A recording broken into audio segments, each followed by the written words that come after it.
Hello guys, good morning po. Magandang umaga po sa inyong lahat, lalo-lalo na po sa lahat ng aking mga viewers. So yun, for today's video nga po itong gagawin ni Michael Vlog. So naglilinis na nga po si Michael Vlog ng flooring, ayan. So for today's video, pupunasan nga po natin itong flooring ng ating waterproofing para po daw hindi pasukin yung manggagaling sa wall niya, kasi yung pong kabila ng wall niya may partition na maliit lang po. Pag napuno po siya ng tubig, siyempre tatagas po yan dyan. At lalagyan nga po natin ng waterproofing. So at ito nga po yung nilinis ni Michael Vlog para po pantay na pantay yung pagpunas natin ng waterproofing. Ano po? Ayan.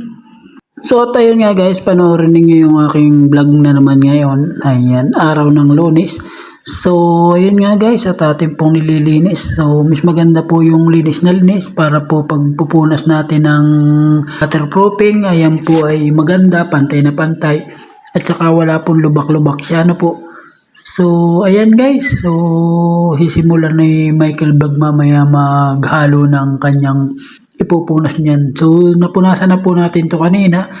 So maya guys, magpupunas na po tayo ng waterproofing. So ito po yung nasa sako, bad bottle, ayan, bad bottle po ba yan? Yan. Ginagawa mo? Yan po yung ipupunas natin mamaya, yan po yung hahaluin natin. So maganda pong panglagay sa flooring yan, pang waterproofing din po yan. Ayan, diyan po natin lalagay mamaya.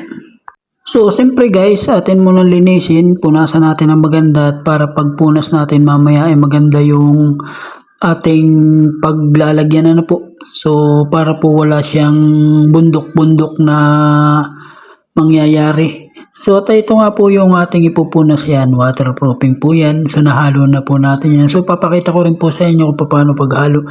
So, may panghalo po tayo dyan guys. So, linisin muna po natin yung ating mga sinudsod, ano po. Ayan, atin linisin ng maganda.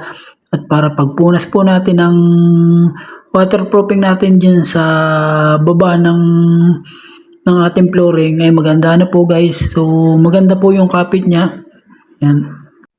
Siyempre guys, brasin natin yung mga gilid-gilid para yung mga basura na naiwan, yung mga medyo maliliit na dumi ay mapasama po sa ating nililinis, ano po. Ayan, para po minsan naiiwan po yung mga dumi-dumi dyan. Pag po pinunas mo yan at may kaunting mga alikabok ay hindi po siya gasinong didikit, hindi po gasinong maganda yung ating paglagay ng waterproofing, ano po. So kailangan po talaga malinis na malinis.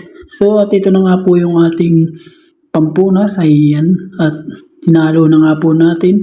Ayan, hinalo na po ni Michael Vlog. Ayan. So mamaya po itataktak na lang natin yan pag malambot na.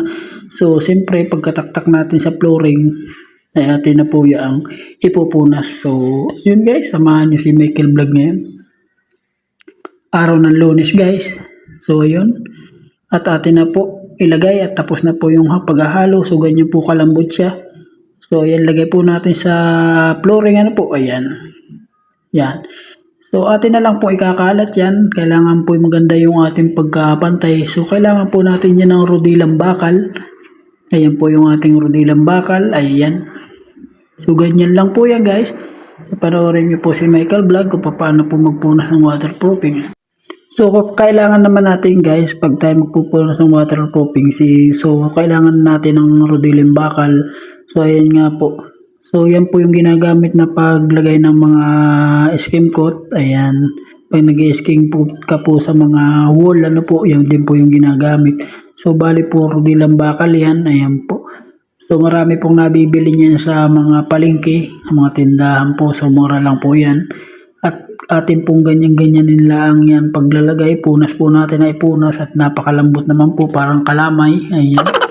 At talaga pong naglalagkitan para pong nagluluto ka lang ng kalamay sa Pasko at pista, ano po. Ayun. Ayun. Oh, galing po. So, kumbaga sa babae ay pinagaganda yung pisngi. Ayan. Ginagawa mo? Gagawin natin para po yung tubig sa ilalim ng kanyang wall ay hindi pumasok sa loob ng bahay, ano po. So, ito po guys, pakita ko sa inyo. So, ganito lang pang pagpunas niyan. Ganyan po kailangan yan kailangan guys, medyo makinis yung punas mo niyan. Ayan. So, kailangan pantay na pantay siya. Ayan po. So kung nakikita nyo guys, yan po yung ating ginagamit na rodela na po. Yan, rodela po yan. So ganyan po, pagpipinis lang yan. Ayan. Ayan guys. So maya maya din po finish na rin yan. At ipapakita ko po sa inyo hanggang huli. So yan po. Kung tingnan naman po nyo kung gaano kalambot yung ating pampunas na waterproofing. Ano po. So, maganda po yan sa mga malalapit sa mga medyo natutubigan. At pag yan po ipinunas mo dun sa ilalim ng flooring mo, ay hindi po siya basta-basta tatagasan ng tubig. Ano po? Hindi po siya basta-basta mapasukan ng tubig guys. So, ayan. Ganyan lang po ng pagpunas niyan sa ating flooring. Ano po? So, ayan. So, mamaya naman po ay ating babarasin yan at pakikinisin natin ng todo yan. So, pagkapunas nga po natin yan, atin naman po yung pupunasan ng ikalawang waterproofing na kulay itim po siya. So, sa ngayon, ito muna po para po dubli-dubli siya. At talaga pong walang moist na papasok sa kanyang flooring sa ibabaw. Ano po? So at tapos na nga po tayo magpunas ng ating flooring. So ayan po yung resulta ng ating flooring na pinunas po natin kanina. Ganyan na po siya kakintab. So for today's video nga po sa susunod ay atin naman pong pupunasan yung flooring na yan ng isa pang waterproofing na katulad po niyang nakikita nyo sa unahan na kulay itim. Ano po? So siyempre guys, may part ito pa itong aking vlog na to. So ipapakita ko po sa inyo kung paano ko po pakikintabin lalo yung wall na yan. So abangan nyo po sa next video ko para po kumpleto yung aking vlog na i-upload na po. So ngayon po pala araw ng Lunes. So thank you po pala sa mga subscriber ko kung saan man po kasulok ng mundo. Ingat po kayo lalo na po sa aking mga subscriber at lalo na po sa aking mga masuging manonood.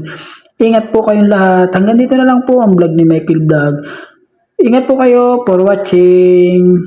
At kung hindi ka pa nga po nakapalo sa ating page, follow mo na po yan. Ingat po, hanggang dito na lang.